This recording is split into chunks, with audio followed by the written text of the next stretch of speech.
চাকরি শেষ করে অবসর নিই। পিলখানা হত্যাকাণ্ডের পর থেকে আমি সেনাবাহিনীর ইউনিফর্ম পরলেও কোনো ক্যান্টনমেন্টে চাকরি করিনি।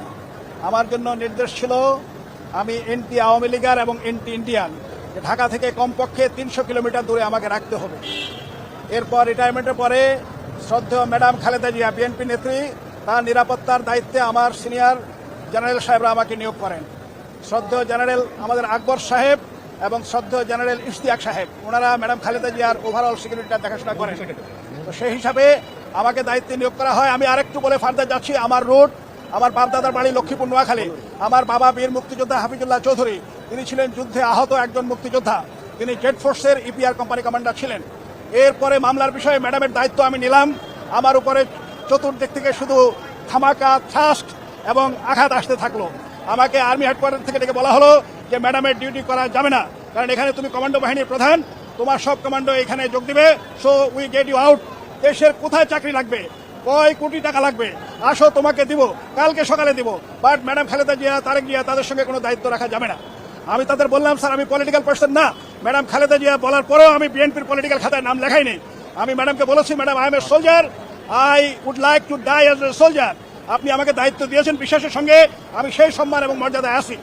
এরপরে 27 ডিসেম্বর 2018 নির্বাচনের 2 রাত আগে হঠাৎ করে রাত 11:30টায় আমার এলিফেন্ট রোডের বাড়িতে হঠাৎ করে প্রায় 20-30 জন লোক সাদা পোশাক।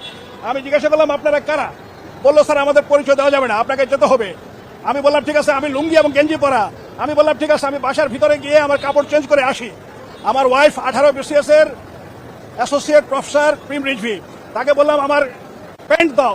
তারা আমাকে বলে, না স্যার, প্যান্ট পরার সুযোগ নাই, আপনাকে এই লুঙ্গি এবং গেঞ্জি অবস্থায় বাসার পোশাকে আমরা নিয়ে যাব।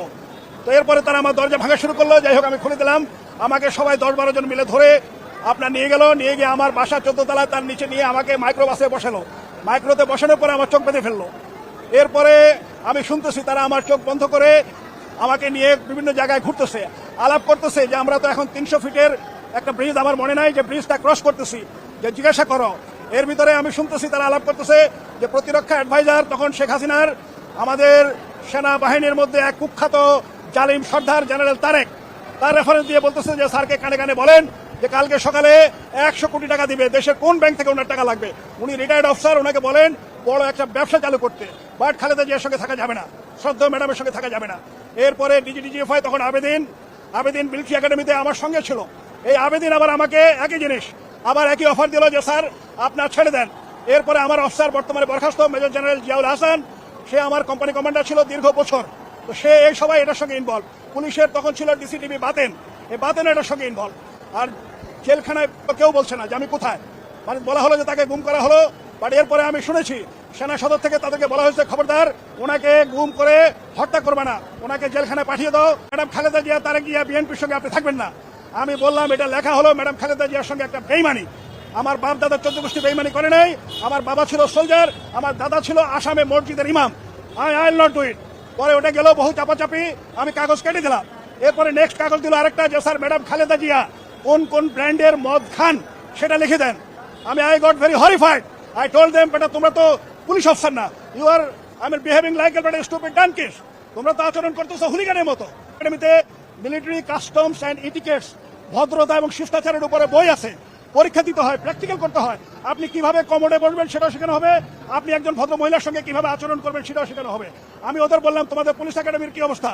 তারা আমাকে হাসতেছে, বলে স্যার আমরা বিভিন্ন একাডেমির ছাত্রলীগের যে ব্যাকগ্রাউন্ড সেটার উপরে চলি আমরা, আমাদের কোনো ট্রেনিং এর দরকার নাই। এই সব মানসিক অত্যাচারের পর তারা ডিবি অফিসে 48 ঘন্টা আমাকে কোনো খাবারও দেয় নাই, কোনো পানিও দেয় নাই। এটা ছিল খুবই নির্মম। তারপর 2 দিন পরে যখন আমাকে কিছুতেই করতে পারলো না, আমি কোনো আন্ডারটেকিং আমি দিলাম না, তখন আমাকে বললো স্যার আপনার বিরুদ্ধে 2টা ভুয়া মামলা দিয়েছি, এখন আপনি রিটায়ার্ড, আওয়ামী লীগ কিয়ামত পর্যন্ত ক্ষমতায় থাকবে এবং পলিটিক্যাল মামলা কোনোদিন শেষ হবে না। আপনি মিলিটারির লোক, আপনি বুঝবেন না, আমরা জানি। এই মামলা আপনি কবরে চলে যাবেন, কিন্তু এই মামলা আর কোনোদিন শেষ হবে না, কিয়ামত পর্যন্ত আপনি খালি ঝুলতে থাকবেন। তো শেষ কথা, আমি আল্লাহ পাকের শুকর আদায় করতেছি এবং আমাদের সন্তানরা, ছাত্র জনতা হাজারের মতো যারা জীবন দিয়েছে তাদেরকে আমি সম্মান জানাচ্ছি। না হলে আজকের এই পরিস্থিতি এখানে আমরা আশা করতেই পারতাম না।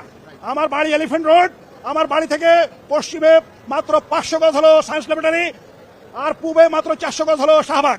আমি 24 ঘন্টা জুলাই আগস্টে আমার wife associate professor prime Rizvi 18 BCS, আমরা হাজব্যান্ড ওয়াইফ 24 ঘন্টা ছাত্রদের সঙ্গে ছিলাম এবং পিছন থেকে আমি আমার দায়িত্ব পালন করেছি অ্যাজ এ গার্ডিয়ান। তাদেরকে যা বলা দরকার, just to keep them under control and under spirit. তো যাই হোক, এটা হলো শেষ কথা। আর একটা কথা, শ্রদ্ধেয় প্রফেসর ইউনূস স্যার, তিনি আমাদের সর্বজন শ্রদ্ধেয়, তিনি যেদিন বলেছিলেন যে আমাকেও লোহার খাঁচায় ঢুকানো হয়েছে, আমার খুব কষ্ট হয়েছে। I cried. ওনাকে ঢুকানো মানে আমার মনে হয়েছে দেশে 18 কোটি মানুষ, তার ভিতরে 2 কোটি লিগার বাদ দিলে 16 কোটি, এই 16 কোটি মানুষকে জেলে ঢুকানো, লোহার খাঁচায় ঢুকানো আর প্রফেসর শ্রদ্ধেয় ইউনূস স্যারকে ঢুকানো সমান কথা। এবং এই জেলখানায়, এই লোহার খাঁচায় আমাকেও ঢুকতে হয়েছে বিনা কারণে, বিনা অপরাধে। বিচারের ভার আল্লাহর উপরে দিলাম এবং দেশের সকল সাধারণ মানুষ, আমরা আপনারা সকলের উপর দিলাম।